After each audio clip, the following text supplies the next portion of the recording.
గత కొన్నేళ్లుగా నివాస గృహాల నిర్మాణ రంగంలో ఎలివేటర్ల పాత్ర గణనీయంగా మారింది. కేవలం బహుళ అంతస్తుల భవనాలకే పరిమితం కాకుండా మారుతున్న జీవనశైలి అవసరాలు, వృద్ధాప్య సమస్యలు, సులభతర ప్రయాణ సౌకర్యాల దృష్ట్యా వీటికి ఆదరణ పెరుగుతోంది. ఇల్లు కొనుగోలు చేసేవారు ఇప్పుడు లిఫ్ట్ను ఒక విలాసంగా కాకుండా ఆధునిక గృహాలలో ఒక ముఖ్యమైన భాగంగా భావిస్తున్నారు. ఈ నేపథ్యంలో బిల్డర్లు కూడా పూర్తి భద్రతా ప్రమాణాలు కలిగిన ఫుల్లీ ఆటోమేటిక్ ఎలివేటర్ల ఏర్పాటుకే ప్రాధాన్యత ఇస్తున్నారు. ప్రస్తుతం 95% పైగా కస్టమర్లు పూర్తి భద్రతా ఫీచర్లున్న ఆటోమేటిక్ డోర్ ఎలివేటర్లను ఎంచుకుంటున్నారని, సొంతంగా నిర్మించుకునే ఇండిపెండెంట్ హోమ్స్ యజమానుల్లో దాదాపు 100% మంది, విల్లాల యజమానుల్లో 50% మంది లిఫ్ట్లను ఏర్పాటు చేసుకుంటున్నారని cube elevator CEO and managing director Avinash Challa తెలిపారు. కొన్నేళ్ల క్రితం వరకు 3 అంతస్తుల కంటే ఎక్కువ ఉన్న అపార్ట్మెంట్లకే లిఫ్ట్లు అవసరమని భావించేవారని, కానీ ఇప్పుడు ఆ పరిస్థితి పూర్తిగా మారిపోయిందని ఆయన రియల్ ఎస్టేట్ గురువుకు ఇచ్చిన ఇంటర్వ్యూలో తెలిపారు. ఇంట్లో వృద్ధులున్నప్పుడు గ్రౌండ్+1 ఇళ్లకు కూడా ఎలివేటర్లను అమర్చుకుంటున్నారని చెప్పారు. ఈ ధోరణి దేశవ్యాప్తంగా కనిపిస్తున్నప్పటికీ తెలంగాణ, ఆంధ్రప్రదేశ్ రాష్ట్రాల్లో మరింత బలంగా ఉందని వివరించారు.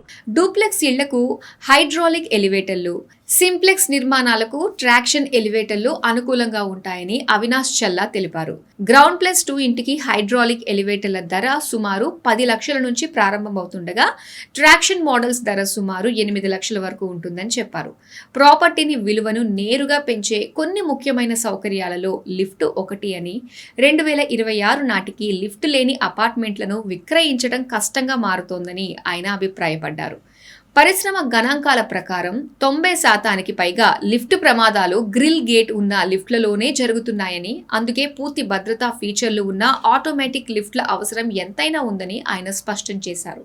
సాంకేతిక విషయానికి వస్తే RFID ఆధారిత వాహన గుర్తింపు, ఆటోమేటిక్ లిఫ్ట్ కాలింగ్ వంటి AI ఆధారిత ఫీచర్లు క్రమంగా ఈ రంగంలోకి ప్రవేశిస్తున్నాయి. అయితే వీటి విస్తృతి అనేది కస్టమర్ల పెట్టుబడి సామర్థ్యంపై ఆధారపడి ఉంటుంది.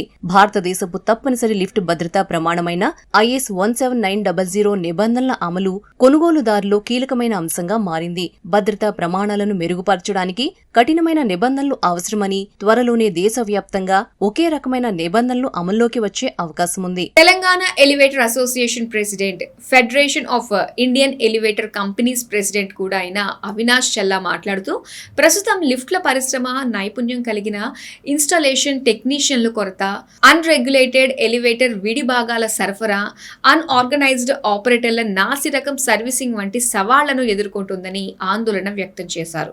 హైదరాబాద్లో కేవలం 5 నుంచి 10 కంపెనీలు మాత్రమే ఆర్గనైజ్డ్ వేలో వ్యాపారాన్ని నిర్వహిస్తున్నాయని ఆయన పేర్కొన్నారు. దేశవ్యాప్తంగా ఎలివేటర్ ఇన్స్టాలేషన్ల నాణ్యత, విశ్వసనీయతను పెంపొందించడానికి కఠినమైన నిబంధనలు, నైపుణ్యం కలిగిన వర్క్ ఫోర్స్ అభివృద్ధి, భద్రతా ప్రమాణాలు సమర్థవంతమైన అమలు ఎంతైనా అవసరమని ఆయన అభిప్రాయపడ్డారు. హైదరాబాద్లోని IDA బాలానగర్ ప్రధాన కార్యాలయంగా పనిచేస్తున్న క్యూబ్ ఎలివేటర్స్ చిన్నపాటి హోమ్ లిఫ్ట్ల నుంచి 5-6 టన్నుల సామర్థ్యం గల కార్ ఎలివేటర్ల వరకు పూర్తి భద్రతా వ్యవస్థలతో కూడిన హైడ్రాలిక్, ట్రాక్షన్ గేర్లెస్ ఎలివేటర్లను తయారు చేస్తోంది. పరిశ్రమలో నైపుణ్యం కలిగిన మానవ వనరుల కొరతను తీర్చడానికి ఈ సంస్థ లిఫ్ట్ ట్రేడ్ అకాడమీ ద్వారా ITA గ్రాడ్యుయేట్లకు ఎలివేటర్ టెక్నీషియన్లుగా శిక్షణ ఇస్తోంది. భవన నిర్మాణాల అవసరాలకు అనుగుణంగా కస్టమైజ్డ్ ఎలివేటర్లను అందిస్తున్నారు. సంస్థకు 200 పైగా ఎలివేటర్ల తయారీ సామర్థ్యం ఉండటం విశేషం. వివిధ రకాల లిఫ్ట్ సిస్టమ్స్, డోర్ టెక్నాలజీలను ప్రదర్శించే ఒక డిస్ప్లే సెంటర్ కూడా ఈ సంస్థకు ఉంది.